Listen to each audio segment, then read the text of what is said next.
On se retrouve en direct sur CNews, évidemment, pour commenter l'actualité avec deux nouveaux visages, deux députés qui vont faire leur entrée à l'Assemblée nationale. Bruno Bonnell, bonsoir. Bonsoir. Vous venez d'être élu dans le Rhône face à Najat Vallaud-Belkacem. Bonsoir Gilles Legendre. Bonsoir. Vous avez été élu, vous aussi, dimanche soir, mais à Paris, face à Nathalie Kosciusko-Morizet. Est-ce que vous êtes déjà, tous les deux, déjà allés à l'Assemblée nationale prendre possession de vos bureaux ou pas encore, Bruno Bonnell? Non, j'y vais mercredi, puisque j'ai passé la journée aujourd'hui à Paris, mais je redescends à Lyon pour récupérer à la préfecture les documents et y aller mercredi. Gilles Legendre, pour votre... Pareil, j'ai pris rendez-vous mercredi après-midi. Aujourd'hui, enfin ce matin notamment, j'ai adressé mes remerciements à nos concitoyens de la 2e circonscription.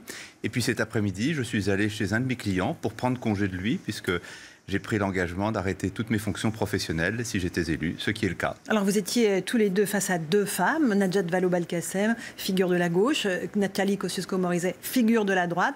Deux adversaires coriaces, évidemment. Est-ce que vous avez parlé à votre adversaire, Nathalie Kosciusko-Morizet? Oui, on s'est parlé hier soir. Je lui ai dit que j'avais été très fier de faire la campagne contre une adversaire de cette qualité.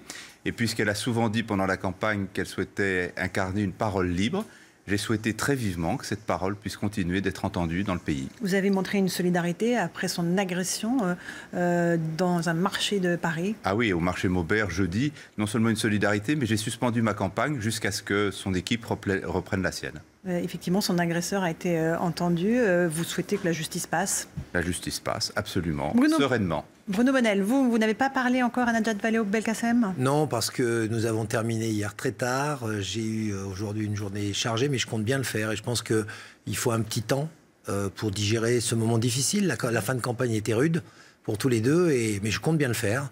Et en tout cas, je l'ai salué démocratiquement. Et je crois que l'échec, c'est d'abord et avant tout de l'expérience. Et je suis persuadé qu'elle va rebondir. Alors avant que vous n'alliez dans cette assemblée et que le groupe La République En Marche ne s'installe, il y a eu un rebondissement aujourd'hui, un remaniement, en tout cas une démission du gouvernement, puisque Richard Ferrand, le ministre de la Cohésion des Territoires, a été prié par Emmanuel Macron de quitter son poste et de partir à l'Assemblée pour diriger cet immense groupe, ce groupe de 308 députés pour La République En Marche.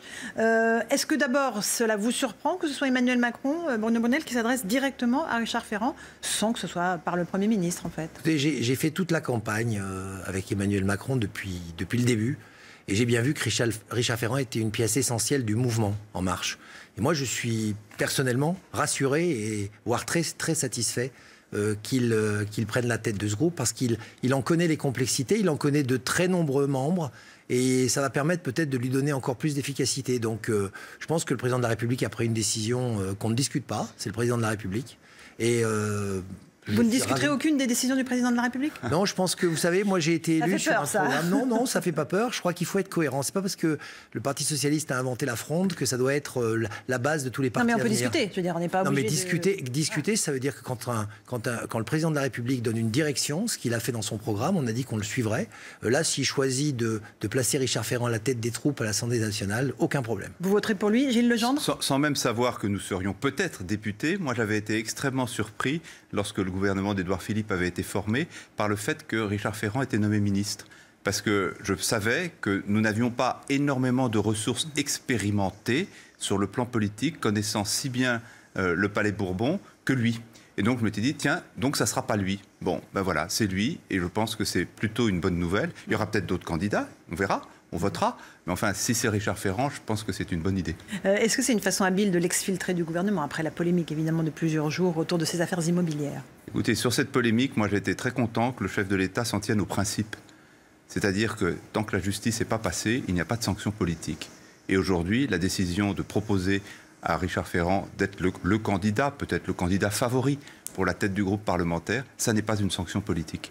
D'accord, donc ça veut dire que vous aussi, vous voterez pour lui sans aucun problème? Je verrai s'il y a d'autres candidats, mais enfin, je serais drôlement content que ça soit lui. Et alors, comment est-ce que vous envisagez tous les deux votre rôle de député? Vous êtes novice en matière politique.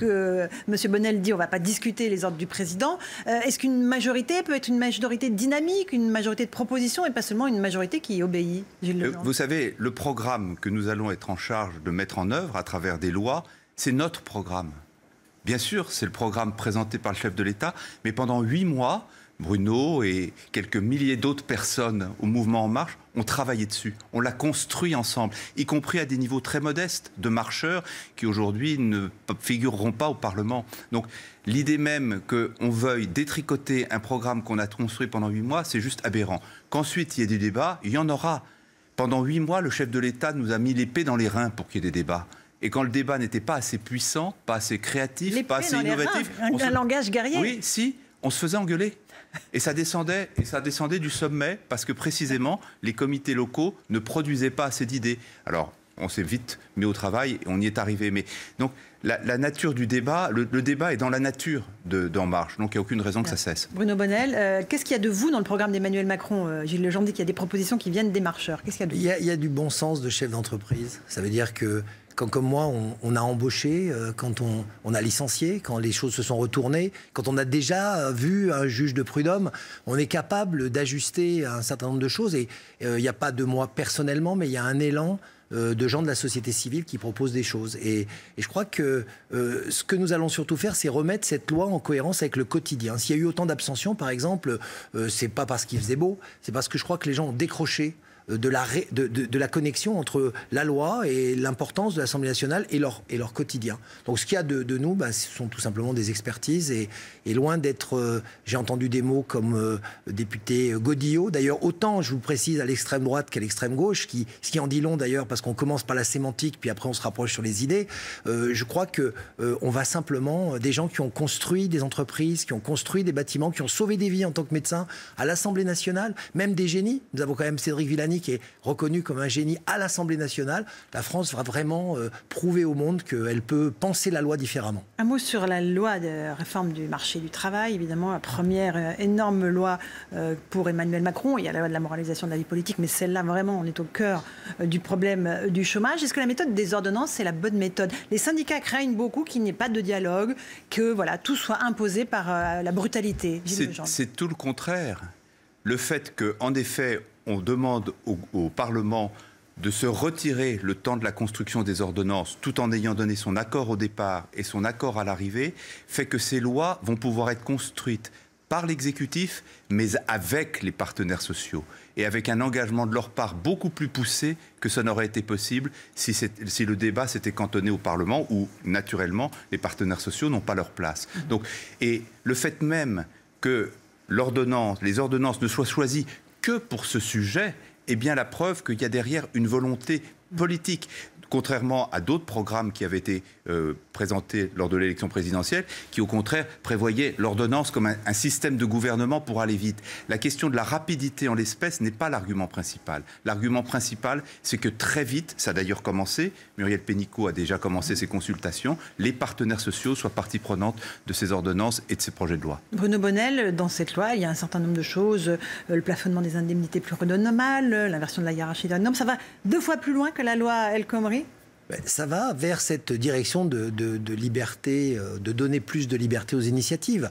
Je crois que c'est ce qu'on a entendu aussi sur le terrain. Les gens disent, mais laissez-nous un peu travailler. Parce que là, on parle toujours de ces plafonnements prud'homaux. Vous savez, quand on est chef d'entreprise, on n'a pas l'obsession de licencier. Il faut remettre les choses dans leur place. Mais par contre, quand on donne dans cette loi le chômage aux gens comme les artisans, les commerçants, les entrepreneurs, on leur dit allez-y, vous serez protégés aussi par ces lois, ayez l'audace de créer des emplois et l'audace d'aller plus loin. Donc je crois que, bien évidemment, certains vieux systèmes, des vintage, droite-gauche, essayent de caricaturer un morceau de cette loi, mais quand on la regarde dans son ensemble, on en voit la cohérence qui est, comme on l'a toujours répété, libérer les initiatives et protéger les gens. Et la vision de tout ça, c'est relancer la machine à créer des jobs en France. Le système immuable, il a provoqué un chômage de masse. Ça ne peut plus durer comme ça. Alors, vous avez 5 ans avec beaucoup de dossiers sur vos bureaux respectifs. 5 ans... Pour l'instant, on n'a pas encore de bureau. Hein. Non, pas encore, mais ça ne va pas tarder, j'imagine. Il paraît que l'attribution de bureaux, c'est un gros problème.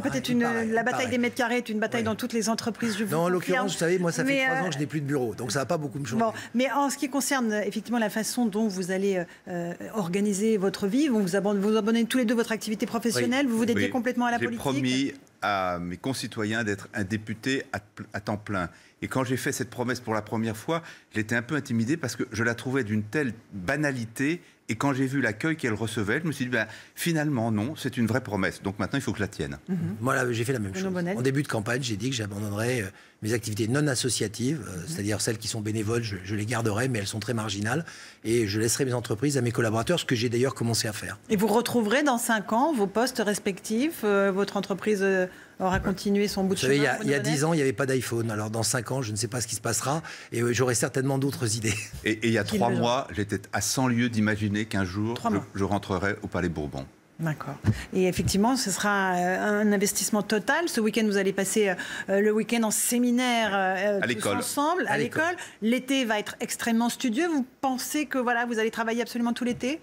Écoutez, moi j'avais pris une assurance annulation pour mes vacances. Je crois que j'ai été bien inspiré. Mais j'espère quand même prendre quelques vacances parce qu'on a eu une année absolument exaltante, mais assez épuisante. Vous savez, grâce à la technologie, on peut travailler aussi de temps en temps à distance. Donc j'espère qu'on pourra aussi, comme dans l'entreprise, passer un peu de temps avec notre famille tout en restant concentré sur les objectifs. Quand vous allez entrer dans cet hémicycle pour la première fois, vous allez être au sein d'un énorme groupe. Il va y avoir une sensation de force physique que certains députés de droite en 93 nous ont déjà expliqué. Quand vous allez regarder vos adversaires de la droite, vos adversaires de la gauche, de la France Insoumise, du Front National, comment est-ce que les choses vont se dérouler selon vous, ce que vous pouvez imaginer ? Déjà, depuis hier, on sait qu'il y aura une assez grande diversité dans cette Assemblée. Il y a une majorité forte, mais non hégémonique. C'est une excellente nouvelle. Évidemment, on regrette qu'un certain nombre de collègues n'aient pas pu être élus, de camarades. Mais le fait que des courants de pensée dont nous ne partageons absolument pas les opinions puissent être là, c'est une bonne nouvelle. Ensuite, on va apprendre le travail très très vite. Je pense que le premier jour, il y aura quand même une certaine émotion. En tout cas, moi, je m'apprête à ressentir une certaine émotion. Vous savez, la règle de base depuis le début de ces campagnes, à la fois la présidentielle et la législative, c'est la bienveillance. On s'en est beaucoup moqué. Moi, je crois qu'on va rentrer dans cet hémicycle avec beaucoup de bienveillance et d'humilité. D'humilité, une très forte responsabilité. Cette fois-ci, nous ne pouvons pas décevoir, nous ne pouvons plus décevoir les gens qui nous ont fait confiance. Et en même temps, un encouragement à ces partis à se repenser, de passer du stade de l'obéissance au dogme, dont je crois ils ont montré les limites, à l'adhésion à une vision et à un sens. Donc moi j'attends que ces partis-là nous montrent un peu leur vision, parce que sur le terrain en campagne, ils ont beaucoup joué en contre, et on sait qu'en jouant en contre, on ne gagne pas toujours les matchs. Merci à tous les deux, Bruno Bonnell et Gilles Legendre, nouveau député de La République En Marche, d'être venus ce soir sur notre antenne. Dans un instant, la suite de l'information sur CNews avec Caroline Delage. Elle reviendra bien entendu sur cette tentative d'attentat qui a été déjouée sur les Champs-Élysées. L'assaillant est mort. Plus de détails sur l'enquête dans un instant sur notre antenne. Bonne soirée à vous.